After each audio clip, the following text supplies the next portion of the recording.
How's it going, guys? So in this video, I'm going to be helping a friend out. He's got a couple of baby marbled children's pythons that are being a real pain to feed. So I'm going to use some special techniques that I've used in the past, and I'm going to try to get them feeding.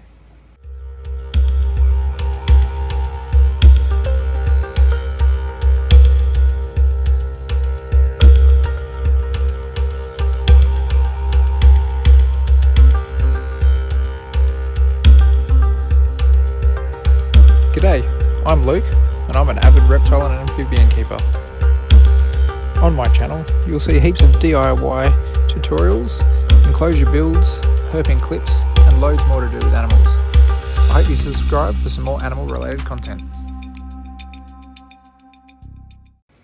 So the first thing I've done since bringing these snakes here is I've actually put them into some really tiny takeaway containers, and I've actually popped them straight inside the incubator.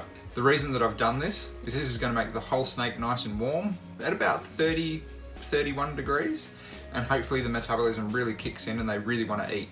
They were currently being housed in some larger hatchling style tubs, where I think that especially during winter they may have just been getting a little bit too cool. So anyway, that's why I've reduced them down into some small boxes to make them feel nice and secure, and put them inside the incubator to try to keep them nice and warm. Ideally, I don't want to actually go ahead and assist feed or force feed these snakes. I want to try to get them to eat by themselves. So I will probably sit down for a little while and try to almost annoy them with a mouse that's really nice and warm. I've got a couple here defrosting, and try to get them to just take it on their own accord. I may have to stand here like a little bit of a statue once they do take a feed, but we're going to see how they go anyway. And hopefully we can get them eating without any sort of force. So here you go, here's a little sneak look at one of these little gorgeous marbled children's pythons. I actually really love this mutation of children's pythons. It's got to be my favourite. I'm very jealous that he's got these, to be quite fair, but anyway, one day I might keep them. But this is what I'm just keeping them in, just a tiny little container. There's no ventilation in the lids whatsoever. It's just nice and tight, nice and secure. I will be cracking these open every couple of days, so they're not going to pass out by any means, but just keeping him nice and hot. This little guy's nice and active this morning as well, so that's a good sign. So we're going to try to start getting this feeding trial underway, and hopefully he's hungry. Well, that didn't take long at all with this little guy here. Hopefully he does continue to actually eat the mouse. I'm pretty certain he will, because he wrapped that pretty quick, but that came down to, I think, just a little bit of security. I reckon a bit of temperature as well, just keeping him a little bit warmer for a night. So I've only had these guys in my possession for less than 12 hours, but they've, well, maybe a little bit longer than 12 hours. But this is a great first response. I will try to keep these guys here for maybe at least 3 or 4 feeds, just to really make sure that they're pretty fed up, and hopefully be in a good mood to go home. But that's a great result.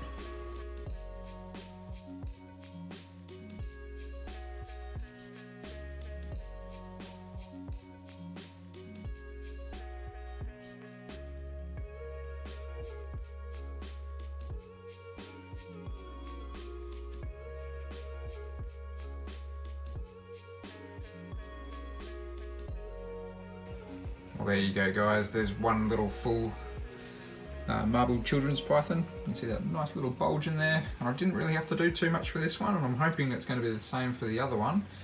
Whilst he's just been eating, just seeing as these guys are going to be hanging out here for a little while, I've just gone ahead and put a couple of little small holes in the lid here.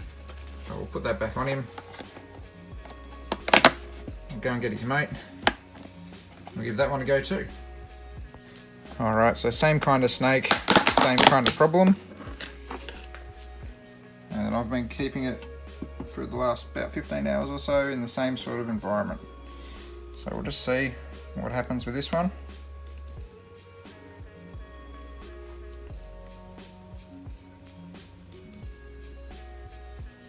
That's your lunch, mate.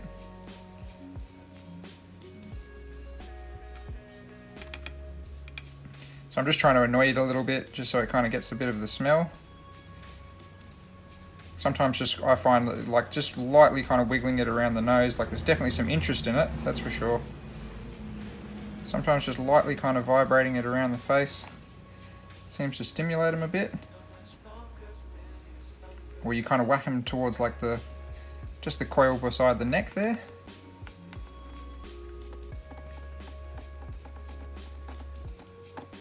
one's definitely interested.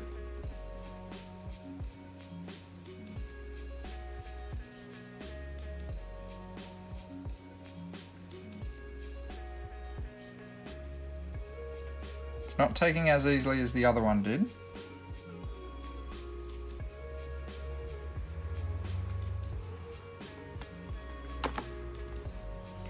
Alright, so it's kind of shied away a little bit there. So one thing I will try with this one then, is we'll actually just grab the pinky. Let me just try to make sure I've got a little bit of focus here. I'm just going to lightly squeeze the nose there, just so a little bit of goop comes out, as gross as that sounds. Just adds a little bit of fragrance to it for the snake. Now let's see what happens. Boom.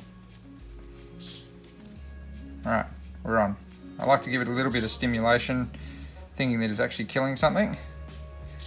I'm going to stand back and act like a bit of a statue, but I reckon we're pretty golden here. I'll chuck the time lapse back on for you.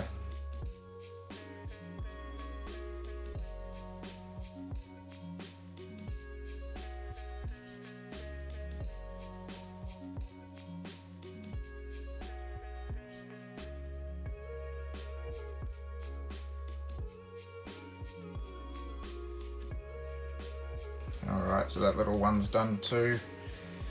I'll just put his lid back on. Don't mind the masking tape. I'll just put a little crack in the lid by accident, so I want to make sure I keep the snakes in the box. And I'll go and put him back in the incubator. Well, there you go, guys. That's my little trick to get Antaresia to eat. In my experience with these guys, they just need to be kept a little bit warmer, in particular, just to try to get that metabolism running. So, I mean, I've tried keeping like little tiny hatchlings like that in racks and stuff in the past, and I've kind of had mixed results because they have that option to get away from the heat, and sometimes they just kind of, that ambient temperature drop just doesn't seem to really keep them running. So this is just a little trick that I use. It doesn't mean that it's necessarily going to work for you, but I'm just happy to share a little bit of information around. And as you could see, I didn't scent anything. The only thing I had to do for that second one was a tiny little bit of the brain juice out of the nostrils of the mouse, so it's not too gross. But yeah, there was really nothing to it. Sometimes you just got to annoy the snake a little bit to try to get them to eat. And I was pretty lucky in this circumstance that they both did it for me. I was kind of expecting a little bit more of an uphill battle, the way that the owner of the snakes was talking about them not eating.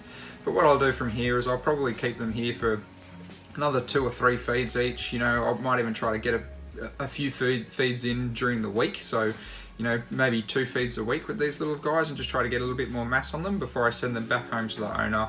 And I might just kind of mention to him that maybe it's worthwhile just keeping them a little bit warmer. Don't mind Sonic here. He was just running around inside his enclosure. He just seemed like he needed a break, didn't you? You wanted to get out, didn't you? And don't forget to go and check out the Teespring store.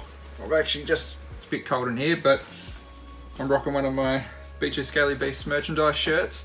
There's a few options over on there. I think I've got about 20 different varieties of styles and stuff that are up there. So go and check that out.